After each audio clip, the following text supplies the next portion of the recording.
সঞ্জয় রায়ের প্রতি এত দরদ কেন? আর কেউ ছিল কি ছিল না সেটা তদন্তে উঠে আসুক। যদি কেউ থেকে থাকে তাহলে সেও দোষী হোক। যদি কেউ না থেকে থাকে তাহলে সেই রায় মেনে নিতে হবে। কিন্তু সঞ্জয় রায় যে ছিল এটাই তো কোনো সন্দেহ নেই।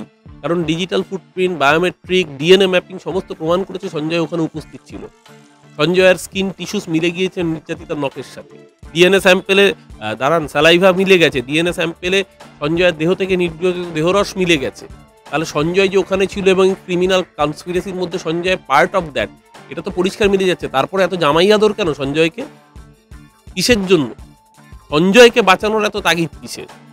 সঞ্জয়কে বাঁচিয়ে রাখার তাগিদ কাদের মধ্যে দেখা যায়? যার মেয়ের সঙ্গে এই অত্যাচার করেছে এবং সেই অকুস্থলে ছিল, সে অন্যায়ের মধ্যে পার্ট ছিল, তাকে বাঁচানোর জন্য মা বাবার এত তাগিদ কেন? এই প্রশ্ন তো উঠবে।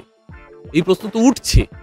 আমরা বলছি আপনাদের এই অবস্থায় দাঁড়িয়ে খুব স্বাভাবিকভাবেই আপনাদের শান্ত মনে কথা বলা সম্ভব নয়, আমরা বুঝি। আপনার পরিবারের সাথে সবচেয়ে যন্ত্রণাদায়ক ঘটনা ঘটেছে। কিন্তু যাদের উস্কানিতে এগুলো বলছেন আপনারা, আখেরে তারা আপনাদেরই ক্ষতি করছে।